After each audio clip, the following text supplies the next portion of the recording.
Nobody warned me about this part. Everybody told me about the weight loss, the smaller clothes. Everybody told me about the compliments that would come, all the positive energy. The girl, what are you doing? You look great. You need to stop. But nobody told me that when the weight comes off, something else starts coming up. And I'm not talking about loose skin, although we can have a conversation about that too, because Lord knows my jawline and I have a tussle and I want to win. But I'm talking about the thing underneath. I'm talking about the restlessness, the questions that don't have a Google answer. You can't get an answer on ChatGPT for this. But the feeling that you're becoming someone new and your old life doesn't quite fit anymore. Your body is changing, and because your body is changing, your appetite is changing. And I'm not talking about for food. I'm talking about what you're hungry for now, what you're hungry for in life. And that's what this episode is all about.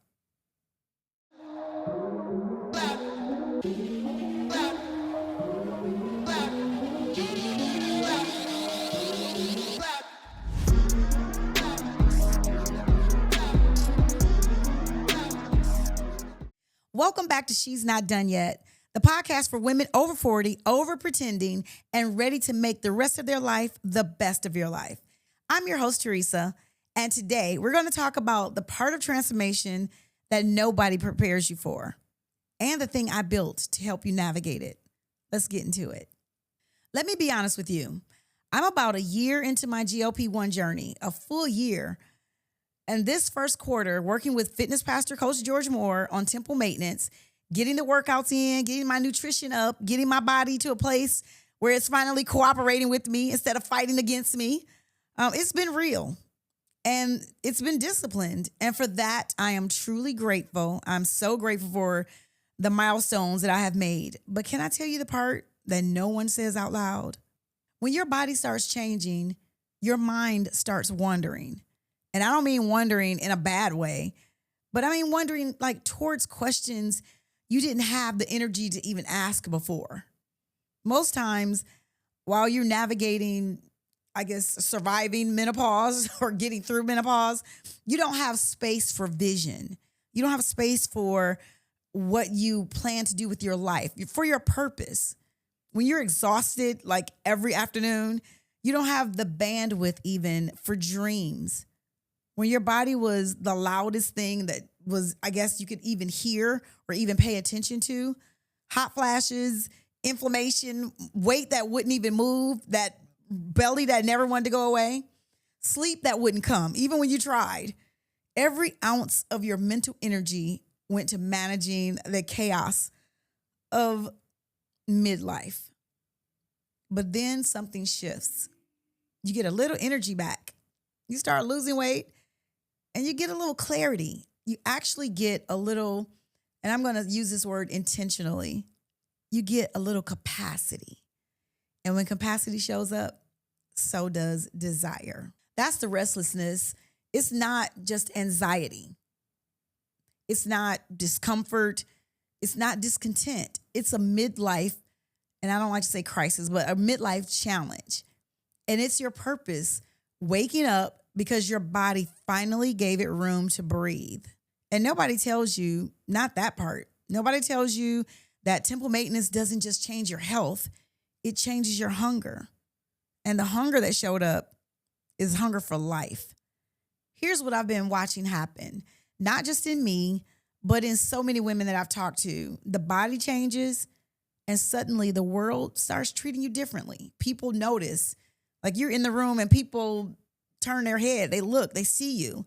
People compliment, people ask you questions. And that feels good for a minute. But then something else happens. You start noticing things too. You notice things that you've been tolerating. Don't want to do that again. You notice what you've been settling for. You finally start paying attention, and sometimes you look up and the job that drains you, that routine that numbs you, you start thinking, what is it that I need to do about this? And you notice that you've been so busy surviving that you forgot to ask yourself, what do you actually want? And now you have the energy to want again. And that is beautiful and terrifying all at the same time. Because here's the part we don't like to talk about. Getting healthy doesn't just give you a new body. It gives you a new set of problems. The old problems were about survival. The new ones have to do with your purpose. The old problems were, how do I get through this day? Like, how do I make it? But the new problems, you're really facing like, what do I want to do with the rest of my life? And that shift, that is the moment most women get stuck in. Because nobody builds a bridge between, I'm finally feeling better, and now what do I do with that? I want to talk directly to you and that feeling that something is stirring. You might not call it entrepreneurship yet. You might be calling it restlessness or boredom or frustration, or that there has to be more to life than this. That feeling that hits you in the shower or on your commute to work or at 11 p.m. when the whole house is quiet and your thoughts get loud. And I'll be vulnerable with you. I know that feeling. I know it intimately because I've been that woman. The woman Googling LLC formations in the middle of the night. The one that has the notes app full of business ideas that never get formed. The ones you never tell anybody about. The one watching other women launch things and win and thinking, I could do that. Like, I should have done that. Or if you ever had an idea and you watch somebody else do it, and it's like, I thought about that before. Like, that could have been me. Or like the one who mentally writes resignation letters that she'll never send. Now, she'll write it out, but then something kicks in and it's like, wait a minute, I can't quit my job. I have a mortgage. I have bills. I know her. I've been her. And here's what I want to say to her, to you. That stirring, it's not midlife crisis. But can I tell you what it actually is? It's what happens when a woman gets her temple back in order and her purpose finally has a vehicle strong enough to carry it. This is the part they leave out of the health journey conversation. They tell you that GLP-1 will help you with the weight. They tell you that exercise will build your strength, your endurance, and the nutrition that you finally start taking seriously, it'll stabilize your hormones. But nobody tells you that when your body heals, the ambition wakes up. Nobody tells you that when the brain fog clears, you finally have clarity, your vision sharpens. The reality is, when you stop spending all of your energy fighting your body, you suddenly have energy to build something. And the thing you want to build, it's been there the whole time. It was just buried underneath exhaustion. Menopause isn't killing your dream, although it may feel like it put it in a medically induced coma, but now it's waking up. And you don't know whether to celebrate or panic. So let me help you do both responsibly. Here's where I want to push you a little, because I love you enough not just to cheer for you. The moment you're in right now, where you feel the stirring, where you feel the sense of calling, this is actually the most dangerous moment to be in. Not because the desire is wrong, but because the desire without strategy is expensive. And I have watched brilliant women, very talented, smart, gifted, capable, faith-filled women take the feeling of momentum and confuse it with readiness. They quit the job before they build the skill. They launch the business before they understand the sacrifice. And they chased the dream before they dealt with the infrastructure. And then they found themselves 6 months later, not living the dream, but surviving the nightmare of an underfunded, unplanned, and unsupported leap. And the worst part, they blame themselves. They say, oh, I guess I wasn't cut out for it. Or maybe I didn't hear God. Maybe I heard him and it was wrong. Or they doubt themselves and say, I should have stayed where I was. But the truth is, they weren't wrong about the calling, but they were wrong about the timing and the preparation. I'll say it like this. Most people don't fail because they lacked talent. They fail because they launched from the wrong foundation. And if temple maintenance taught us anything this quarter, it's that the foundation matters. You wouldn't start a fitness plan without understanding your body first. Well, you shouldn't, at least. And you shouldn't take a medication without knowing exactly how it works. That's why they always tell you to seek a medical professional. You should know, you should be able to plan what's coming. So why would you leave your 9-to-5 job without a strategy? And that question, that exact question, is why I wrote a book. Actually, let me correct that. I didn't just write it, I lived it. Then I wrote it again. Then I published it, and the world kept changing. And then I revised that book. Because the book that I published years ago, it's probably been almost 5 years. It was honest, it was real, and it helped people. You can still find my original book on Amazon and Kindle right now. But the world in 2026 has changed exponentially and dramatically since the pandemic. We watched entire industries restructure. We watched AI walk into the room and change the rules overnight. So the secure 9-to-5 job became anything but that. And we watched a generation of women over 40 start asking, if my job isn't guaranteed anyway, why am I not building my own thing? And that question deserved a better, deeper, more complete answer than what I wrote some years ago. So I went back in, I revised it, I expanded it. I added a workbook and tools and exercises and plans and framework that you'll need for this post-pandemic economy. I built it into something that doesn't just inspire you to make a move. It actually walks you through the 7 strategies you need to have in place before you leave, before you take that leap. Don't quit yet. That's the title of my book. It's 7 strategies every entrepreneur should know before leaving your 9-to-5 job. And I want to be clear about what this book is and what it's not. This is not a just leap out there and figure it out book.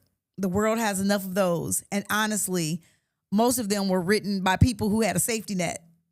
They forgot to mention that. Like, you quit your job, oh, okay, yeah, but your husband is a surgeon. Let's tell the whole testimony.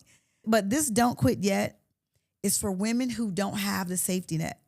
The woman who has bills, a mortgage, kids, real responsibilities that don't evaporate just because you get inspired on a Tuesday.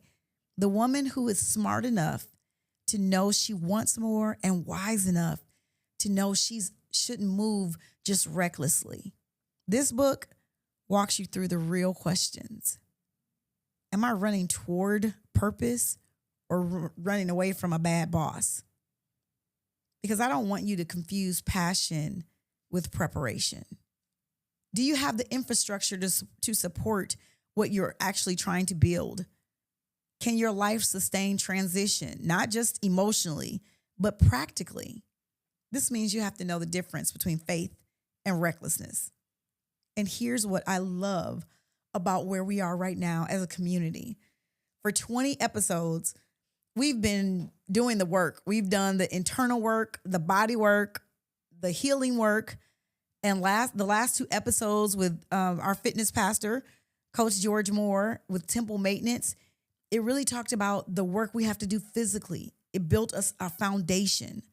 The GLP-1 conversations gave you permission to use tools. The menopause episodes gave you language for what your body is going through. Don't quit yet is the next conversation. Temple Maintenance is giving you your body back, but the book helps you figure out what to do with the life you just reclaimed. And it doesn't stop at the book. The bonus workbook provides exercises and frameworks, and it takes the 7 strategies and turns them into your personal transition plan that go deeper than the book could ever do. Because I'm not interested in just selling you some information. I want to provide a place where women can come and prepare properly, not just get excited. The book is the front door, but everything else beyond that is in the house where everything happens. And I'll be vulnerable about something. I could have pushed the revised edition out faster. I could have done it. I could have rushed it because I experienced what I'm sure you have before. When you complete something and you feel like, oh, I should have done this differently, or I could have added something, or whatever it is, you feel like you should have done a different job. I was there, but I didn't rush the revision because I realized I was living the message of my own book. Like I was living Don't Quit Yet, but I didn't want to rush either. Since the first published book was before the world really changed, I wanted to grow with that. And I literally practiced what I preached. I didn't quit on it and I didn't push it either, but I wanted to do it when it was ready. And now it is. At TFT Realty, we don't just sell homes, we guide transitions. Whether you're selling your current property to step into your next chapter, or you're a first-time home buyer ready to stop leasing and start owning, we bring strategy, clarity, and experience to every deal. My team is prepared to walk with you from consultation to closing, helping you make informed decisions that align with your lifestyle and financial goals. If you're ready to make a move in Atlanta's real estate market, now is the time to do it. And we're ready when you are. Visit tftenterprises.net to schedule your consultation, send us an inquiry, or DM me today. TFT Realty, we are your key to Atlanta's real estate. Our faith focus today is found in Habakkuk chapter 2, verses 2 and 3, and you could probably quote it with me. But the Bible simply says to write the vision, make it plain on tablets, that he may run who reads it. For the vision is yet for an appointed time, but at the end it will speak and it will not lie. Though it tarries, wait for it, because it will surely come. It will not tarry. That was found in the New King James Version. And I need you to hear three things in that passage. And I read it and it hit me differently. One thing I love about the Bible is alive. And it's just like the word is so different every time I take it in. But the first part of that struck me is writing the vision. Not just dream it, write it, make it plain. Get it out of your head and onto paper.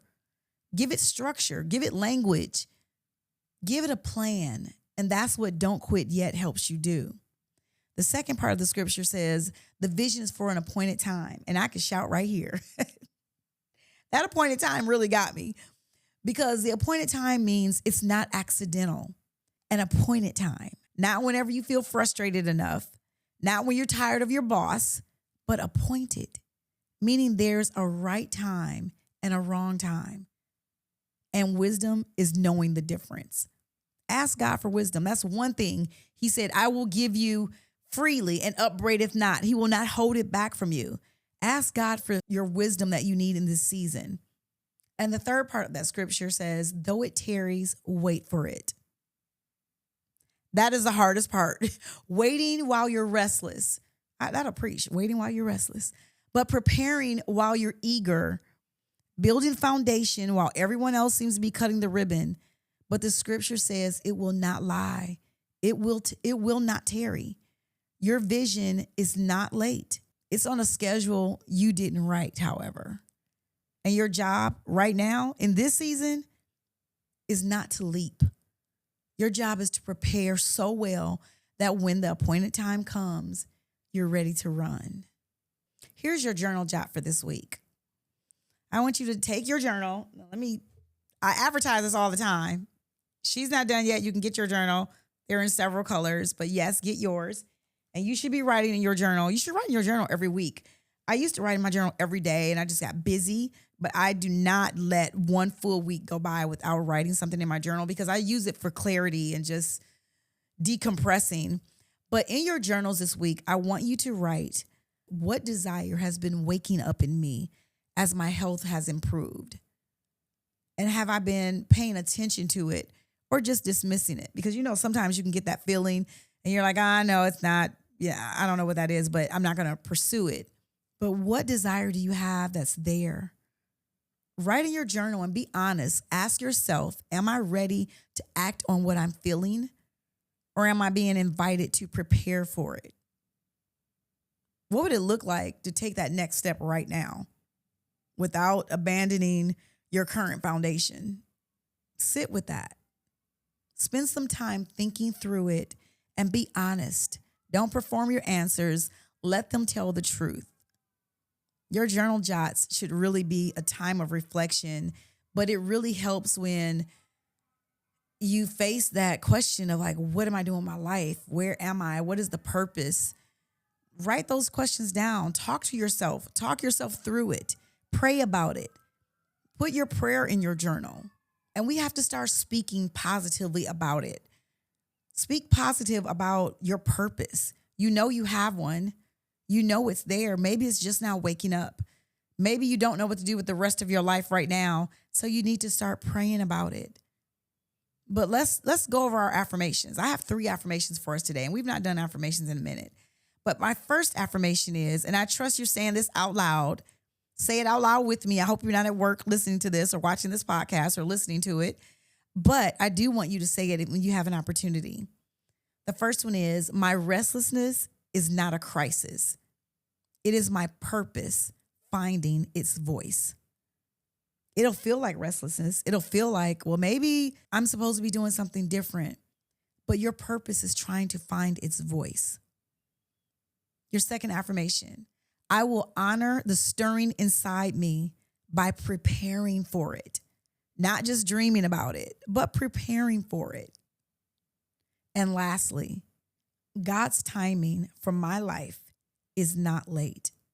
And I will build while I wait and be ready when he says go. That's going to require patience for God's timing, because you know you want him to move when you want to move. It's like, Lord, do this for me. No, let your will be God's will for you. If this episode is speaking to you, if you are the woman who's been feeling that stirring and wondering what to do with it, here's your next step. Go get the book. Don't quit yet. 7 strategies every entrepreneur should know before leaving your 9-to-5 job. If you're thinking about making a move, if you're thinking about a major change, this is something you want to have. It's the revised and expanded edition, and it's available as an ebook directly from me. Not the one on Amazon. That's the first one. But I want you to get it directly from me because I want to connect with you. The link is in the show notes. It's in the bio. It's everywhere I am. And when you get the book, you're not just getting strategies. You're going to access the workbook and tools and a pathway to your next. It's designed to walk with you through this transition. The book is the beginning of the conversation, not the end. Share this episode with someone. Share it with a woman who's secretly Googling business ideas. Tag the friend that keeps saying, I want to do something different. And then use hashtag don't quit yet and let me know you heard this. And remember, you're not behind and you're not too late. And you are definitely not too old to start something new. The transformation didn't stop at your body. And sis, you're still not done yet.